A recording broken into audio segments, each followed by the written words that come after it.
Okay, now we are starting with our talk. Here we have Thomas Schutz. No abstraction to rule them all, navigating the many ways to build platform interfaces. The stage is yours.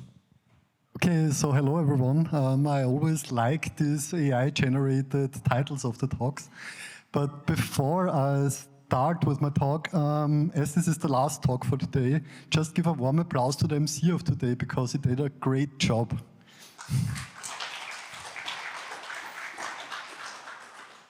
Thank you, good. So, hello, I'm Thomas. So, I'm a cloud native trainer, architect, and advisors in my own company called TSC Labs. So if you see the logo on the slides, this is me.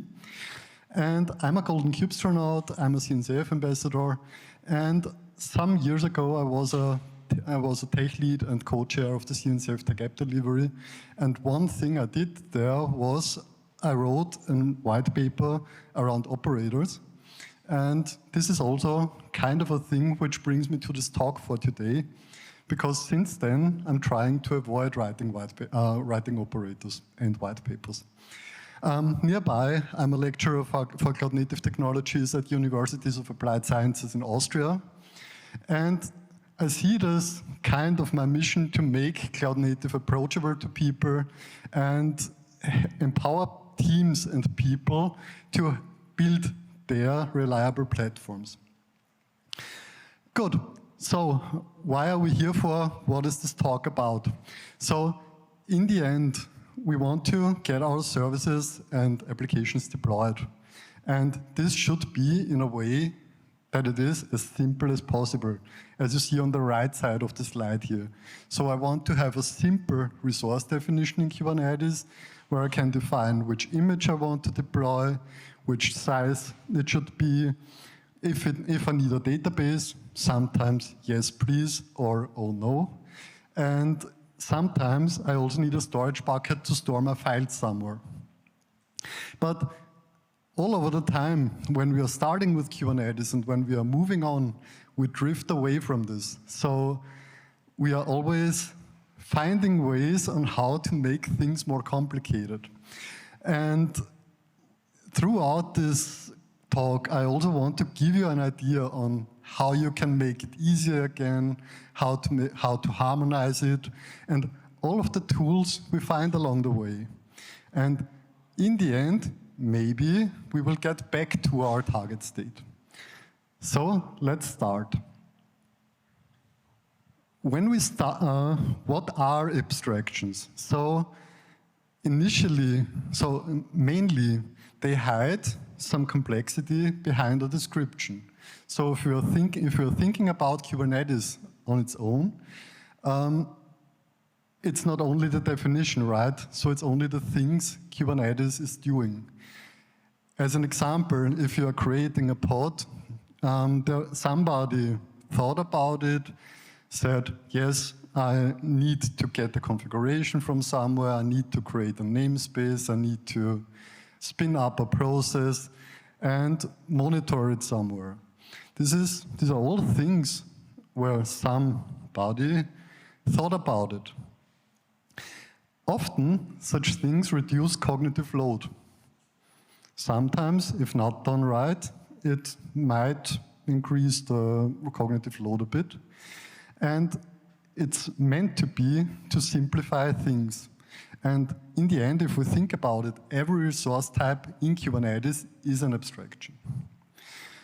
Good, so how do we start with Kubernetes typically? So I'm a trainer, I'm also teaching Kubernetes stuff, and one of the first things my students are doing most of the time is we are creating a deployment and we are creating a service. Cool, 20, 30 lines of YAML code and everything is fine, right? Or not. So this is where we are after some hours. So in the meanwhile, you need some configuration. So yes, in the beginning, you can add it to your deployment pod, whatever. We need some secrets. By the end, we know that we are not allowed to store secrets in Git, so we need external secrets, so everything gets funnier. we learned that it's not a good idea to use the default service account everywhere, so we need our own service account. And in the end, we also need a deployment, a service, and nowadays an HTTP route. Good, but with this, it's not enough. So after some time, we also find out that our company needs databases, storage buckets, whatever infrastructure resources. So one of the first things we start when doing cloud-native stuff, and we are doing cloud stuff, is we are finding ways on how to provision cloud resources using OpenTofu, Terraform, Pulumi, and so on. And yes, you guys from Crossplane, I know you. Good. And we also learned that we need more things inside of our deployments. So we want to deploy our services to multiple regions, multiple zones, whatever. We need security contexts to stay some kind of secure, and so on. So to this many lines of YAML code we have now, we get more YAML.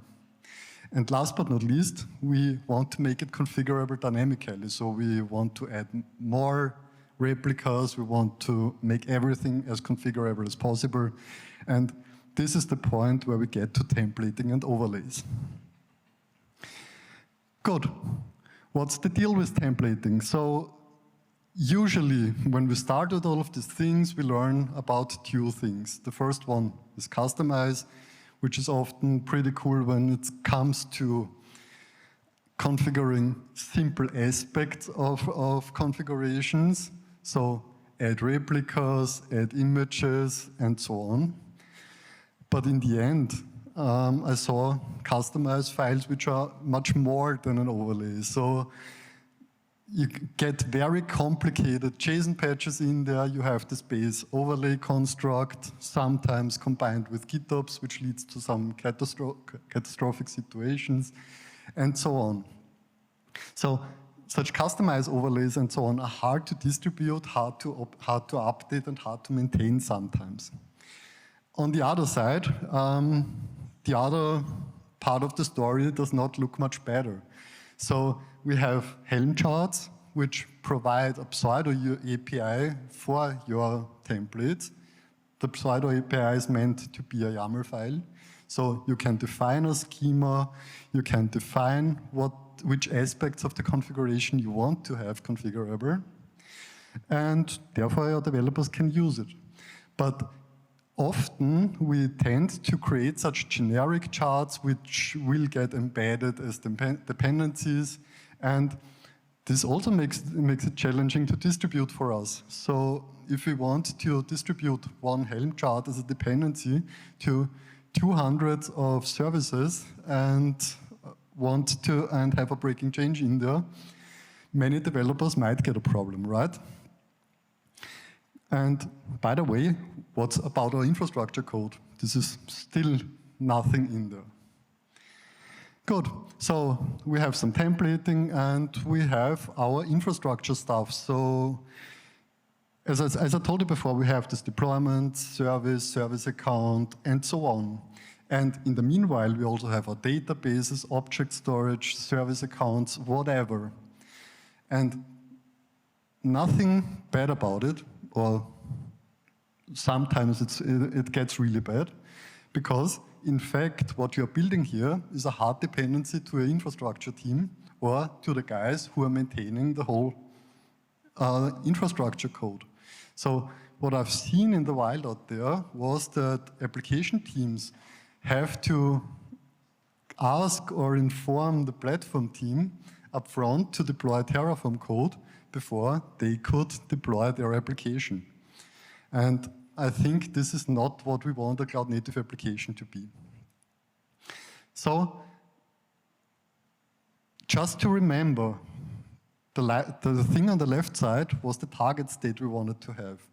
In the meanwhile, we have this Helm chart, Helm template, customized stuff, and so on, with, I said, more than 500 lines of code. I didn't measure it, but it might get much more. We have a values file with some 100 lines of code, and we have infrastructure code, tons of them, and this is maintained by others. there must be a way to do this in a bit of a more comfortable way. And yes, Crossplane guys, I have you. This is where some other infrastructure operators come into the equation. So in the meanwhile, every major cloud provider has their own operator. So we have ACK from Amazon, we have KCC from Google, and we have ASO from Azure. Furthermore, I know that there are Terraform operators out there. Not sure if they make our lives better or harder. And finally, we also have Crossplane. What does this bring for us? So on the one side, we get our Kubernetes primitives in the meanwhile, and on the other side, we have the infrastructure. And the cool thing about it is we can deploy these two things together. So the dependency to our infrastructure team, or the people aware of the Terraform code, gets a bit smaller, let's say it this way. But what we still have is our chart or our overlay. Good, so what gets better now? So yes, at the beginning, our app and infrastructure code gets closer together and we can deploy it together. So, cool thing. Furthermore, our infrastructure is continuously reconciled. Also something new what we didn't have until now. So before you had to deploy your Terraform code, you had one of these clunky GitOps pipelines maybe. So you had a pipeline to deploy infrastructure before you can do something via GitOps, also a very cool thing. And we have Kubernetes objects for our infrastructure now, which makes it sometimes better in terms of visibility. And also if we have Argo CD or whatever, we might see much more than before. And now you think everything is fine. We have our infrastructure in Kubernetes. And yes, we have 20 minutes left. And what are you talking about, right? What about the other 500 lines of codes in shell script, which you need to configure your application?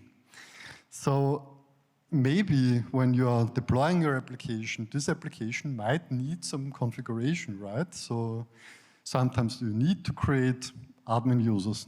Not sure, sometimes you need to do something on the API or whatever. And also there you have choices and you have options to achieve this. So maybe you want to take this shell script, put it into a cron job, put it into a job, run it as a pre-installed hook or whatever, and everything's fine. Maybe not. And what if you also add such configuration in Kubernetes native resources? So some of you might have seen the talk before about Kubernetes operators and how they are working. So in some cases, it might make sense to create an operator, but only if you know what you're doing. But why should I start doing this? So one of the things I always talked about when people ask me when they should start with an operator project is start such a project when your application has a very complex lifecycle. So, or you need to ship it to your customer's premises where you don't have control over it, and if you know how to write operators and how to maintain them.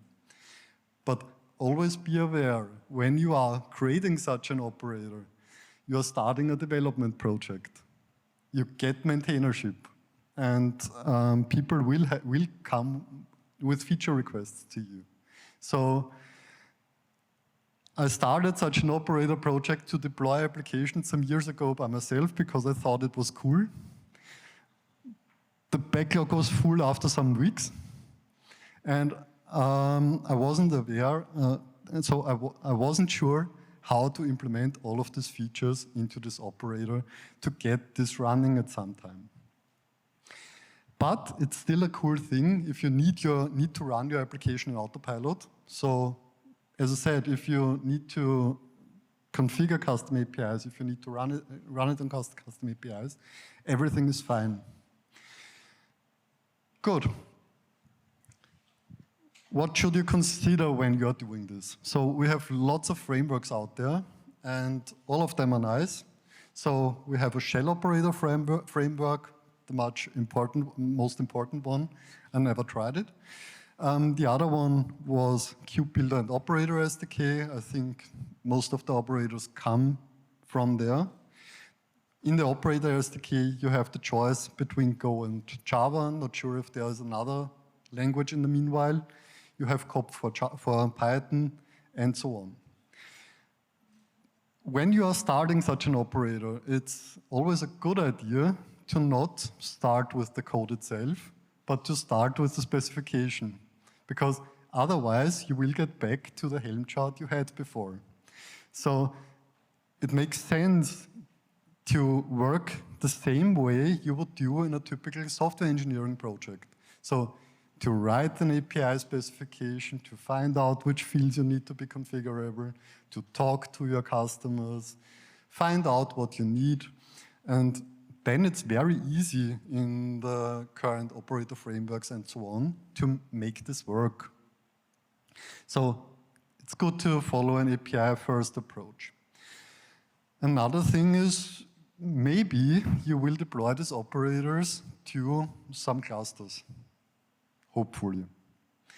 And you might need permissions to run this operator on this cluster.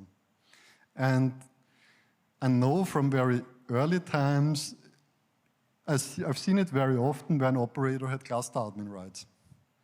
I think this is not a good idea. So you should try to find out which permissions does my operator really need. What can I do to build trust into my operator? So if somebody installs this operator, that he or she can find out what will be done here and create the RBAC rules accordingly. So what you see very often in operators is that you have a separate RBAC files or something in the charts or whatever, where you can see what this operator is doing. Good. And last but not least, so writing your first operator might not be your biggest problem. This problem comes much later, and this is where it comes to versioning, upgrading, and whatever. So I think many of us know what happens if you are removing CRDs or removing CRD versions or whatever. And therefore, you have to find out, how can I deal with the conversion between one version and the next one? How do I deprecate my APIs? And so on. So lots of things that can go wrong here. Perfect. Nice cloud native world. Good, but after some time, we have also our own capabilities in there. So in the meanwhile, we have this cool Kubernetes primitives. We have our infrastructure operators. Yes, and sorry, Crossplane guys, I forgot Crossplane here. So we have our infrastructure operators, sometimes also databases and so on are provided via operators. And in the meanwhile, you also have your own operators. So your chart gets larger and larger, and it's more likely that you will have breaking changes in your chart as at the beginning. Good. What can go wrong now? So you have to distribute the Helm chart, right? So you have your OCI registry, push it there, have renovate, update it. Unfortunately, everything breaks now. Good. Second thing is, you have a massive complexity in the chart. So yes, the first Helm charts, the first customized configurations and so on, always look very sweet. And it's very cool to template something. And at this point, everything what you configured at the beginning might be one thing that can break now. So what I started to do when dealing with larger Helm, with such larger Helm projects is really to write unit tests for Helm charts. So there are frameworks for that, and sometimes this helps you or this saves you from breaking something. Troubleshooting might get more interesting, and sometimes you also get to some client-side issues. So maybe people are changing values files, maybe they are not checking for the schemas and so on. So you will need additional steps in your pipelines which will validate these values and so on. So everything gets more funny. Good. Just to get back one step. So this is still our goal, right? So we want to have a very simple configuration. And at the moment, it would still be possible, but we have lots of code. Now we have two options. So I'm pretty sure some of you know about the concept of operator of operators. Yes? Good. Whom of you created such a thing? Okay. Yes, me. And the second thing we have and now is we can use such things as composite resources. So we can find some tools out there which help us bundle such things and get us out of this hell. Let's say it this way. And for this, I know that there are much more options out there. I want to touch 3 of them. The first one is Crossplane. Yes, Crossplane guys, I have you here. The second one is Kubevela and the open application model. And the third one is the new star rising, which is the Kubernetes Resource Operator. And just let's take a bit of a look into all of the three ones. At first, for the Crossplane guys. Initially, for Crossplane, so when I learned about Crossplane, and this was some years ago, and I was always very enthusiastic about it because it brought the option to get Kubernetes resources, to get infrastructure resources into Kubernetes. Initially, for me, it was a tool to get these resources inside of Kubernetes, and I was not aware of the compositions part and so on, so not sure since when this is there, but it seems like this got better. The cool thing about Crossplane is it provides such compositions, so you can create your own resource types. So such composite resource definitions, XRDs, which can be implemented via compositions, so the logic behind them. And this logic is very powerful. So you can do almost everything. I think in the meanwhile, you can also use whatever language you want to write such functions in such compositions. And maybe for one or the other tasks, Crossplane can save you from writing an operator. So it's a very cool thing. Traditionally, for plain Kubernetes resources, it needed a provider to add them to the compositions. In the meanwhile, also this changed. And I heard yesterday one of the drawbacks of using this is sometimes it is not so native anymore as using the provider stuff. Did I get this right? Perfect. But I felt this would be a good way to create such composite resources in the end. So for me, Crossplane compositions look very great when the logic of such resources is very sophisticated, but also the learning curve of creating such compositions is a bit steep. So this was what I found out in the last few weeks. Good, then we have the second one. This is Kubevela and the open application model, and this was an approach to standardized application definitions. So you had such web services as defaults and so on, where you could add some images, whatever. And using Kubevela, you have a major implementation for this. So I think also Crossplane used the open application model at the beginning. I'm not sure if this is still the case. The concept behind Kubevela is based on, or the open application model is based on components and so-called traits. So on the one line, you have the components such as web services, or whatever you want to define on your own. And on the other side, you have the operational aspect of all of this, such as autoscaling, such as sidecars, or whatever. So it's possible to define your own components, but I used such thing in production. And what I found out is sometimes it might get you back to the problems you had before. So you could not, yes, you could define your own components and so on, but you are still in this application boundary.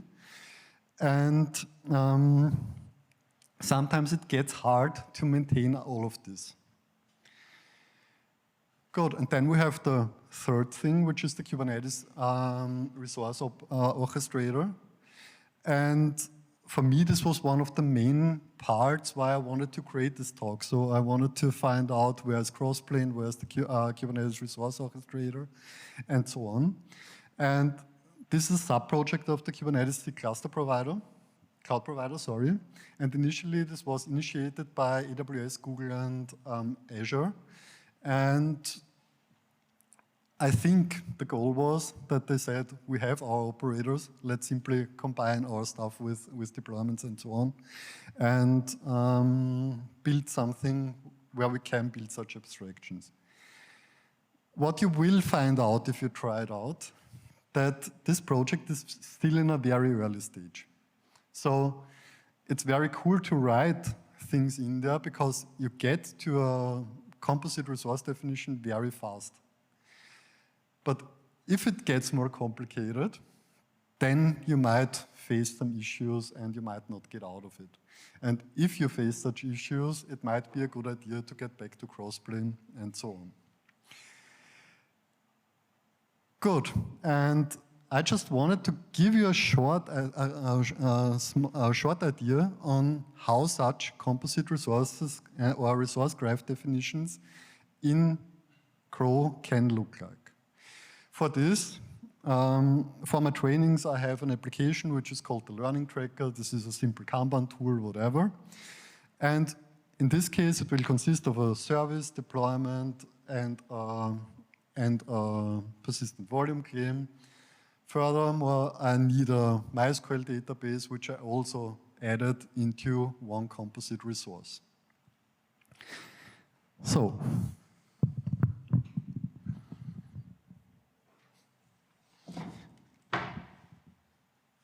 sounds like, look, it feels a bit like playing piano, and I never played piano.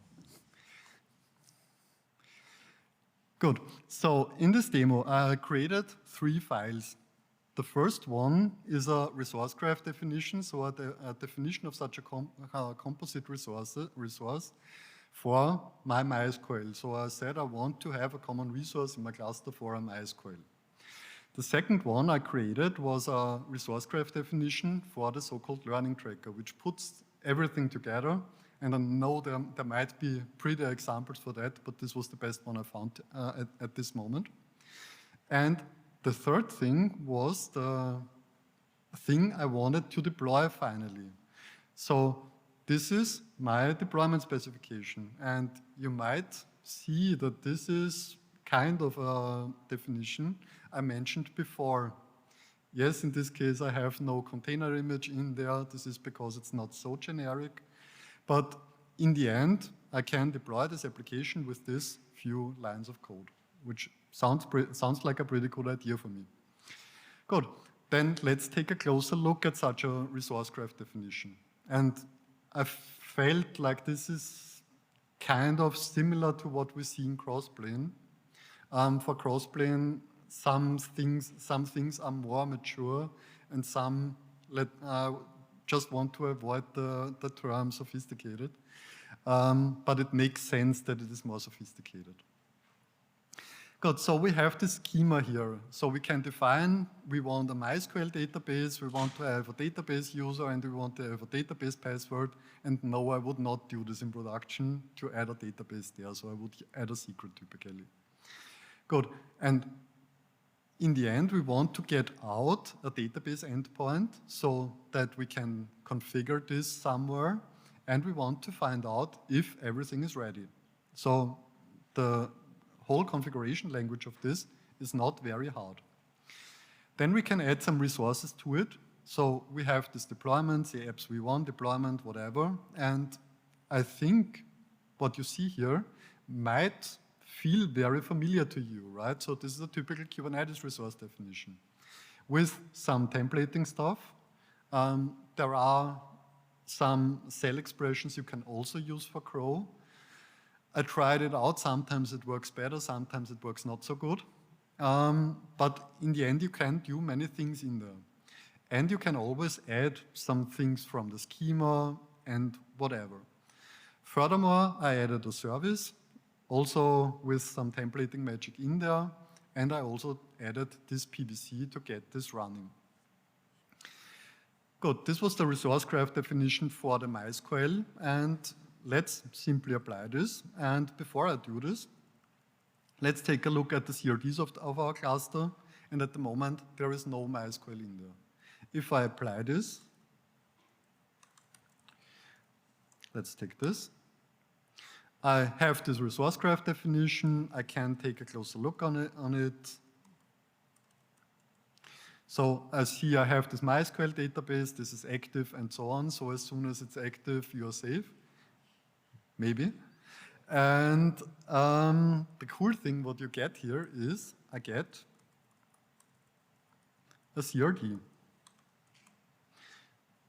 So yes, this CRD has the API group Crow run, but everything's fine for me at the moment. And I could use it to spin up a MySQL now, really in a really simple and convenient way. And also could reuse it for other purposes. Good, but now I said I want to deploy my application more often, so maybe this is a SaaS application which has to be deployed much more often or whatever. And therefore, I defined a second, a bit more sophisticated resource graph definition. And this also has its API, this has a repository. In this case, I also used some kind of defaults. I have a version, database type, and so on. Then I have this deployment with all of the things I need in there, with some links to the schema spec, but also with some status stuff of the database. So I added the database RDD I created before as a second resource, and therefore I can use things from the status in there. And now let's also apply this.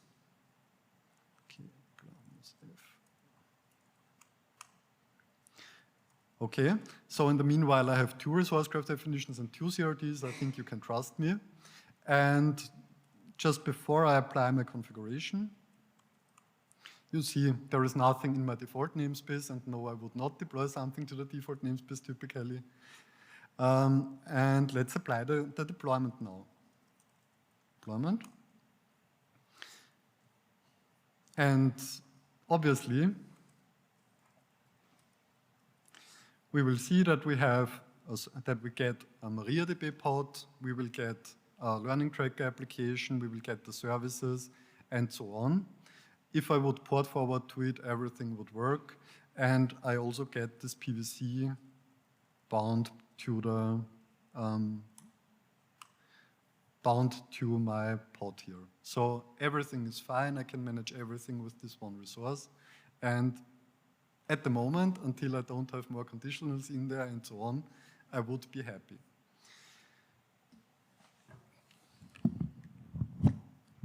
Good. Let's get up from the piano. And where's this one? Good. So we have some kind of a target architecture now. So at first we have our composite resource. We have some Kubernetes primitives. We have our infrastructure operators. Yes, this could be a Crossplane operator now. This could be an ACK stuff or whatever. And I could have my operators.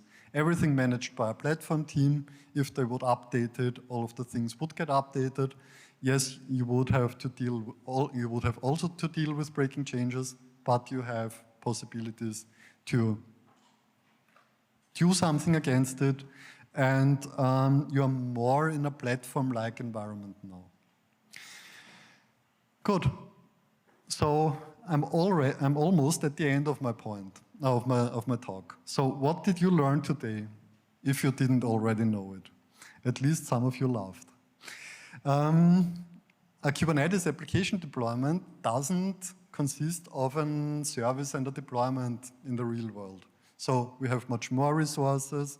We need much more things to get our services up and running. Over time, infrastructure will get an issue. So it's a good idea to not have it in Terraform, but use other either cloud provider provided operators or Crossplane to deal with it. If this is not enough, you can create your own resource types, either with Terraform or with Crossplane compositions, functions, and so on. And if you simply want to combine resources, you don't have to write an operator. And you can use Crossplane and so on to make it work, and there are ways to create such resources. And with this, I hope you had as much fun as me. I hope you had a nice conference, and thanks for attending this talk. And yes, I'm not sure if I have time for questions. Thank you. Thank you very much. Thank you very much for your presentation. And now for the audience, I'm asking you, do you have any questions? Are there any questions? Okay, no. I don't see any questions in Slido, so I think that it was really good. Thank you. Thank you very much. Bye.